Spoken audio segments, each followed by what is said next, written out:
Hello साथियों, नमस्कार। आपका बहुत बहुत स्वागत है मेरे चैनल ज्ञान कुटुंब एकेडमी में।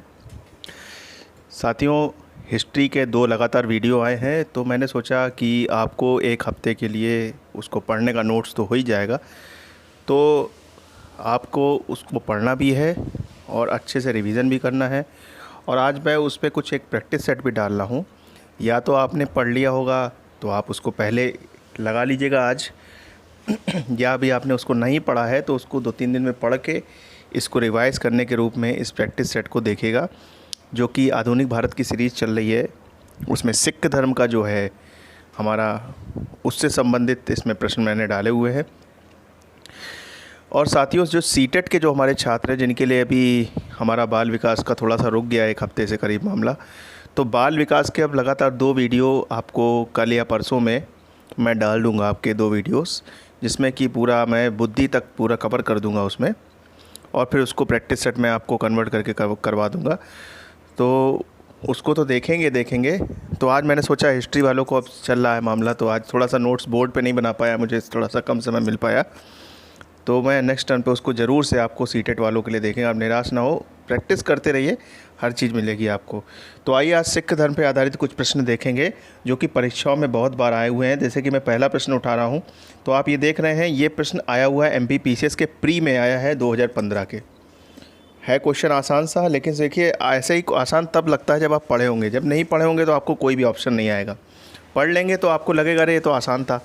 ऐसे ही क्वेश्चन आते हैं क्या, एक बार डाउट भी होता है। आसान जब लगने लगती चीज़ें तो एक बार डाउट भी होता है कि ये सरल है क्या। अब देखिए प्री में रखा हुआ है MPPCS के 2015 के, तो इसी आधार पे घटना चक्र जो आपका लेटेस्ट है उस पे जो पिछले साल के क्वेश्चन, पुराने क्वेश्चंस, उनका मिश्रण पे आधारित ये प्रश्न है। तो आइए शुरू करते हैं छात्रों। पहला प्रश्न है, गुरु नानक ने अपना उत्तराधिकारी किसे नियुक्त किया था। तो उत्तराधिकारी किसे नियुक्त किया था, तो ये समझ लीजिए, क्योंकि उस समय पैतृक नहीं था। पैतृक आपका कब से हुआ है, रामदास के बाद से हुआ है, जब आपको पढ़ाया भी था मैंने। तो वो वहाँ पर मैंने आपको जब चीज़ें नोट्स में डिटेल में बताया तो आपको बताया भी हुआ है।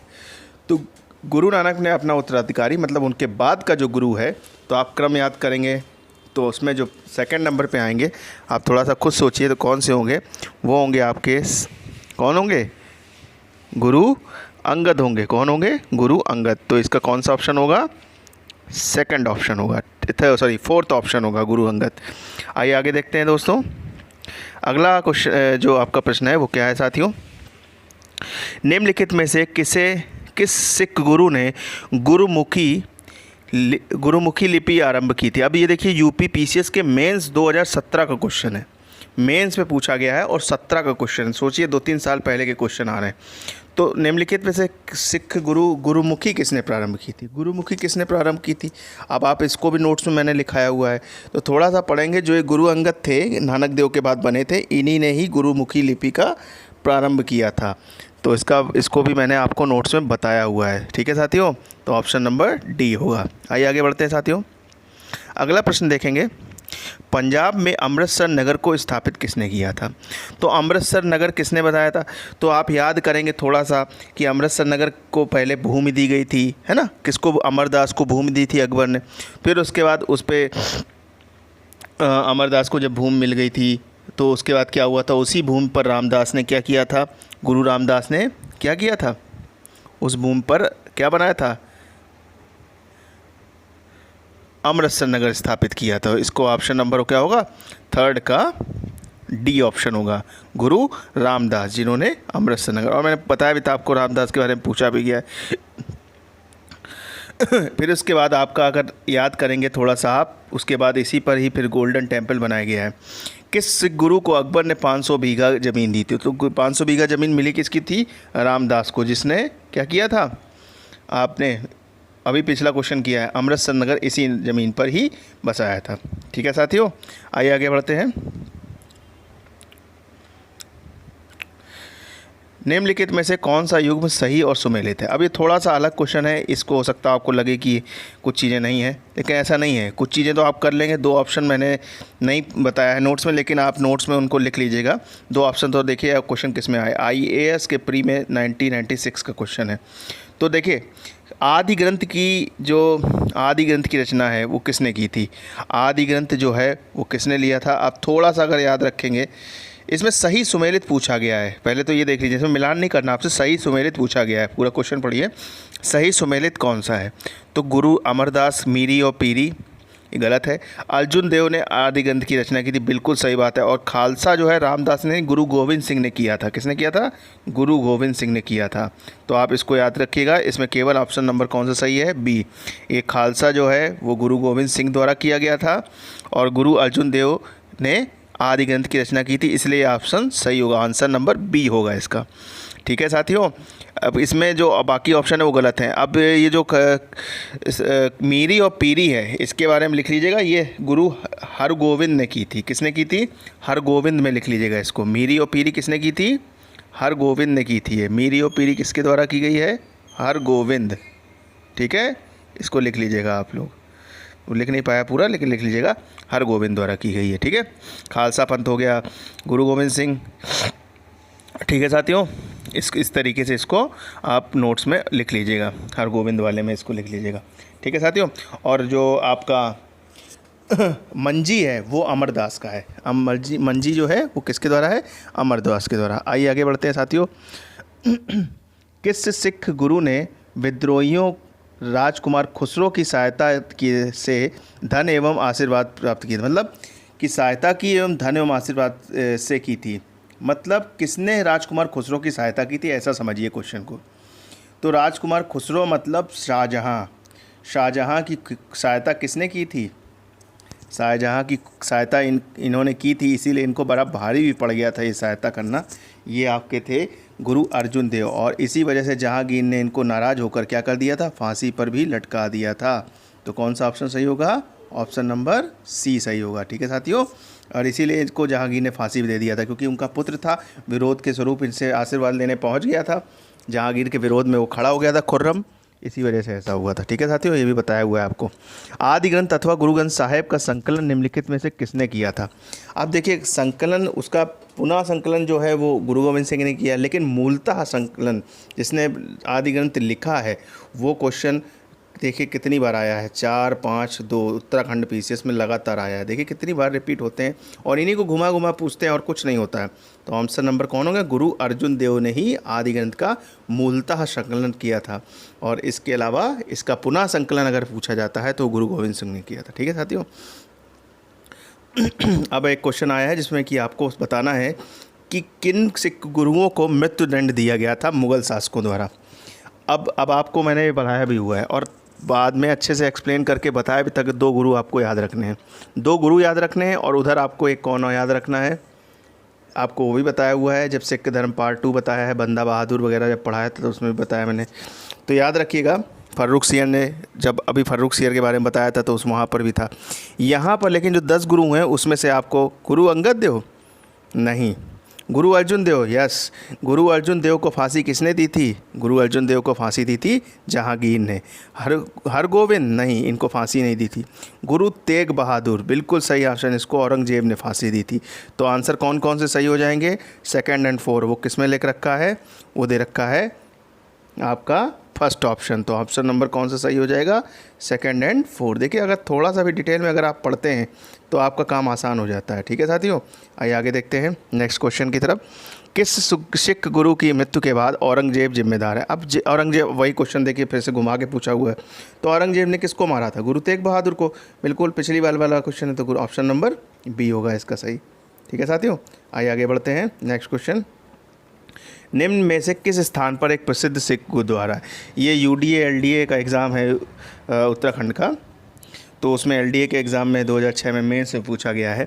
रूपकुंड, ताराकुंड, हेमकुंड, ब्रह्मकुंड। तो इसमें आप याद कर लीजिएगा, क्योंकि उत्तराखंड से रिलेटेड क्वेश्चन है तो उत्तराखंड का ही इसलिए पूछा गया है। तो हेमकुंड जो जगह है वहाँ चमौली के पास, उत्तराखंड में चमौली ज़िला है, वहाँ उत्तराखंड में हेमकुंड में गुरुद्वारा स्थित है। ठीक है, इसका ऑप्शन नंबर बी हो जाएगा। पटना में किस सिख गुरु का जन्म हुआ था? ये तो बहुत अच्छे से बताया भी हुआ है आपको मैंने। किसका जन्म हुआ था? 1666 ईस्वी में गुरु गोविंद सिंह का, 10वें गुरु, अंतिम गुरु गुरु गोविंद सिंह। ठीक है, और BPSC में पूछा गया। अब पटना है, देखिए BPSC में तो पूछा ही जाएगा, ऐसा नहीं यूपी में नहीं पूछा सकता, बिल्कुल पूछा जा सकता है। किस समाधि के कारण नांदेड़ गुरुद्वारा सिखों द्वारा पवित्र माना जाता है? अब किस समाधि के कारण नांदेड़ गुरु गोविंद सिंह के कारण। ठीक है, किसके कारण? गुरु गोविंद सिंह। हुआ क्या था जिस अफ़गानी ने इनको मारा था तो वहीं पे इनकी समाधि भी एक गुरुद्वारा बना दिया गया नांदेड़ में, तो इसलिए वहाँ पर प्रसिद्ध है। तो गुरु गोविंद सिंह, याद रखिएगा। लोअर 2002 का क्वेश्चन है ये। अगला क्वेश्चन देखते हैं, राजस्थान में आया हुआ है, राजस्थान आरएएस में। गुरु गोविंद सिंह की महानता निहित है इसमें कि उन्होंने सिखों की सैनिक व्यवस्था का गठन किया, वह सिख राज्य के संस्थापक थे, उन्होंने सिखों को शांतिप्रिय लोग बनाया, नहीं, उन्होंने औरंगजेब को पराजित किया, नहीं। ये आपके आंसर जो हैं ये सब गलत होते जाएंगे, डी सी। सिख राज्य के संस्थापक नहीं, उन्होंने सिखों का सैनिक संगठन किया था, बिल्कुल सही ऑप्शन है। उन्होंने युद्ध के लिए सेना तैयार कर ली थी और युद्ध भी किया था। उसमें उनके औरंगजेब ने उनके 2 पुत्रों का भी क्या कर दिया था, मार दिया था चुनवा के, आपने पढ़ा होगा। ठीक है साथियों, आइए आगे बढ़ते हैं अगले प्रश्न की तरफ। किस सिख गुरु के द्वारा सिखों का खालसा में रूपांतरण किया? अब खालसा पंथ पूछा गया है आपसे, तो आपके दिमाग में तुरंत आना चाहिए खालसा पंथ किसने किया था? गुरु गोविंद सिंह ने किया था। तो आप तुरंत लगा सकते हैं सी ऑप्शन। और उत्तराखंड पीसीएस ये भैया 2016 क्वेश्चन देखिए कितना आसान लगता है जब कर लेते हैं चीज़ आप। खालसा पंथ कितने वर्ष पहले प्रारंभ हुआ था? खालसा पंथ जो है 1699 में शुरू हुआ था। अब ये क्वेश्चन 2000 में पूछा गया है, तो 1699 से लेके यानी 1700 करीब और 2000 कितने साल हो गए? 300 ईयर्स हो गए। तो 300 ईयर पहले स्टार्ट हुआ था, उस समय के हिसाब से क्वेश्चन पूछा गया है। और अभी देखेंगे तो 20 साल जोड़ दीजिए, 320 साल हो जाएंगे। ठीक है साथियों। बंदा बहादुर का मूल नाम क्या था? बंदा बहादुर का मूल नाम लक्ष्मण देव या लक्ष्मण देव लिखा हुआ है, लक्ष्मण देव होगा। ये क्वेश्चन यूपी पीसीएस मेंस में बताइए 2014 में पूछा गया है। अब आप बताइए कितने आसान से क्वेश्चन आते हैं इनको, कितने आसान से। महेश दास तो आप जानते हैं, वो अकबर के समय बीरबल का नाम था। तो ये सब चीज़ें आप बड़े आसानी से दे सकते हैं। अब यूपी पीसीएस का एक और क्वेश्चन देखते हैं, रणजीत सिंह किस मिसल से संबंधित थे? अब मिसल पूछा हुआ है, तो मैंने आपको 2 मिसल बताए थे, एक भंगी मिसल और एक रणजीत सिंह का मिसल जो था वो था सुकर चकिया मिसल था। कौन सा मिसल था? सुकर चकिया मिसल। और ये आपको मैंने पढ़ाया हुआ है, अगर आपको अच्छे से याद हो, सुकर चकिया मिसल के बारे में आपको बताया हुआ है मैंने। ठीक है। भंगी मिसल बहुत शक्तिशाली था, लेकिन रणजीत सिंह का बाद में और ये शक्तिशाली हो गया था। रणजीत सिंह ने सुप्रसिद्ध कोहिनूर हीरा प्राप्त किया था, बताया था आपको कि नादिर शाह ले गया था। फिर उसके बाद अफ़गानियों से इनके संबंध अच्छे हुए तो शाह शुजा ने इनको गिफ्ट रूप में वापस भी कर दिया था। ठीक है साथियों, आइए आगे देखते हैं। निम्नलिखित में से किसने कहा था ईश्वर की इच्छा थी कि मैं सब धर्मों को एक निगाह से देखूं, इसलिए उसने दूसरी आँख की रोशनी भी ले ली? ऐसा हुआ था, इनकी एक आँख पे थोड़ा सा गड़बड़ था, इसलिए इन्होंने ऐसा बोला था। ये किसने बोला था? ये महाराजा रणजीत सिंह का ही वक्तव्य है, इसको याद रखिएगा। ठीक है साथियों। तो कौन सा क्वेश्चन होगा इसका? ऑप्शन नंबर ए होगा। ठीक साथियों। और यूपी पीसीएस में 2007 का क्वेश्चन है ये। आइए आगे देखते हैं, महाराजा रणजीत सिंह के उत्तराधिकारी कौन थे? मतलब उनके बाद कौन आया? उनके बाद जो है मैंने नहीं बताया है आपको, लेकिन आप लिख लीजिएगा। वैसे एक बार आया क्वेश्चन, ज़्यादा आता नहीं है ये, तब से देखिए आया भी नहीं। 2003 के बाद खड़क सिंह थे इनके बाद जो थे आपके उत्तराधिकारी। और अंतिम जो थे वो आपको दलीप सिंह, उसके बारे में मैंने आपको बताया, वो अगला क्वेश्चन है। सिख राज का अंतिम राजा कौन था? वो आपके कौन थे? राजा दलीप सिंह। इनको फिर बाद में भेज दिया गया था, बाद में संधि करके, जब वो आंग्ल पंजाब युद्ध हुआ था, आंग्ल सिख युद्ध, उसमें इनको भेज दिया गया था पेंशन देके ब्रिटिश में पढ़ने के लिए, क्योंकि बहुत छोटी उम्र में इनको राज्यभार संभालना पड़ा था। आइए अगला क्वेश्चन देखते हैं, ये आज का अंतिम क्वेश्चन है। पंजाब के पूर्व महाराजा दलीप सिंह के विषय में निम्नलिखित में से कौन सा एक कथन सत्य है? इनका जन्म 23 अक्टूबर 1893 को, उनका निधन पेरिस में हुआ था। सॉरी, अभी अंतिम नहीं, सेकंड लास्ट क्वेश्चन, इसके बाद एक और है। और ये 2010 का पीसीएस 13 का क्वेश्चन है मेंस का। सोचिए, पंजाब के पूर्व महाराजा दलीप सिंह के कौन सत्य है? 23 अक्टूबर 1893 को उनका निधन पेरिस में हुआ था। यही एक ऑप्शन सही है, इनका निधन पेरिस में हुआ था 1893 में। बाकी सभी ऑप्शन गलत हैं। ठीक है। उन्होंने कभी सिख धर्म नहीं छोड़ा, वे कभी रूस नहीं गए, ये सब गलत बात है। उनको बाद में विदेश ही भेज दिया गया था, वहीं उनका निधन हो गया था, वहीं पढ़ने के लिए। आज का अंतिम क्वेश्चन, इसके देखिए साथियों, नंबर में मत जाया करिए, तो नंबर में तो जहाँ से क्वेश्चन मिलते फिर वहाँ से लाता हूँ आपके लिए। पंजाब के वलय के पश्चात पंजाब पर शासन करने के लिए निम्नलिखित में कौन 3 की परिषद का सदस्य नहीं था? जो नहीं था पूछ रहा है, तो सदस्य का परिषद का जो सदस्य नहीं था, पंजाब पर शासन करने के लिए एक परिषद बनाई गई थी 3 लोगों की, उसमें जो सदस्य नहीं थे वो आपके थे एलियट और रॉबर्ट मॉन्टगोमरी। ये क्वेश्चन गलत हुआ था वहाँ पर, तो इसका रिवाइज्ड में इसका ऑप्शन ए और डी दोनों माने गए थे। तो कौन कौन थे? वो थे हेनरी लॉरेंस और जॉन लॉरेंस, लेकिन इसमें नहीं पूछा गया है। लॉरेंस दोनों थे, ठीक है। जो नहीं थे वो थे एलियट एंड मॉन्टगोमरी, ठीक है साथियों।